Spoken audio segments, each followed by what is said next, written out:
So what is a contingency plan exactly, and how can it help a caregiver?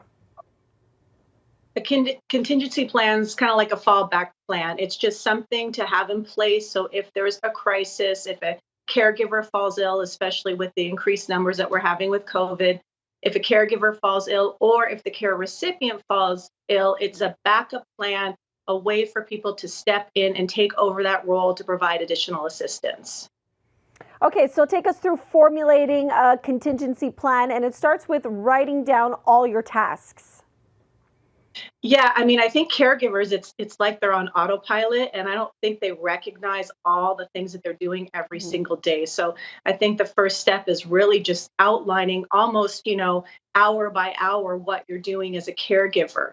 And that includes things like, bathing, prepping food, grocery shopping, cleaning, assistance with hygiene, dressing, medication management. It's all these kinds of things that we're doing on autopilot as caregivers, but if someone's going to step in and take over, they need to understand what are we doing and at what time does it need to be done.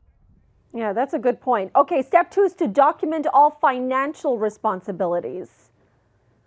Yeah, because caregivers obviously well, not obviously, but many caregivers are taking on the role of paying for somebody's, daily bills, whatever they might be, or monthly responsibilities as well. So if a caregiver really falls ill and ends up hospitalized, someone's going to have to step in and make sure that all of those financial responsibilities are covered. So you're going to want to write down, what is it that you're paying? Is it as simple as, rent and mortgage every month, or is it more complicated? Do we have, alert systems that need to be kept up to date, like a lifeline alert? Do we have to pay the pharmacy? Are there private insurance fees that need to be paid? So we really need to be specific.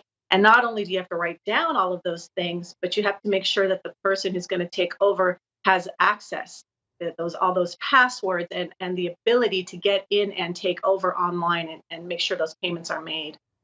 Wow, so much I'm sure a lot of people don't think about. Okay, next, get all the important contacts down with the phone numbers and everything.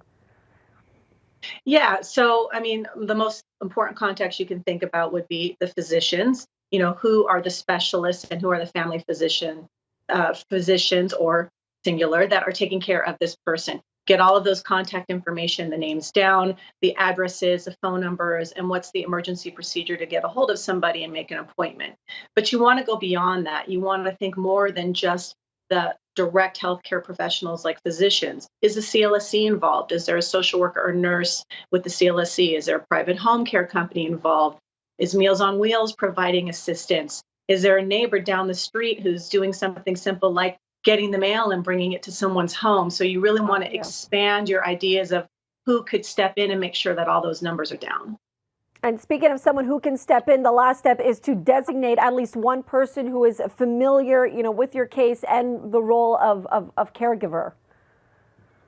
Yeah, I mean, not only should they be familiar, but they should be willing and able, because not everybody has the skill set to be a caregiver. And I think that's one of the things that can cause conflict in families is that we expect, let's say I expect my sister to do what I'm doing.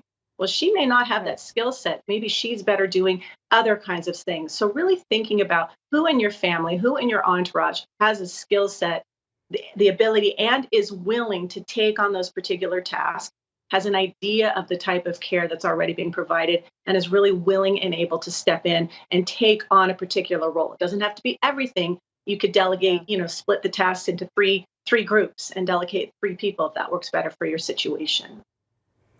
Well, this was really useful information, Stephanie, to have. Thank you so much. Stephanie Erickson, congratulations on the brand new book, Plan for Aging Well. There's the book cover right there on your screen. Stephanie, thanks for your time this morning. We appreciate it.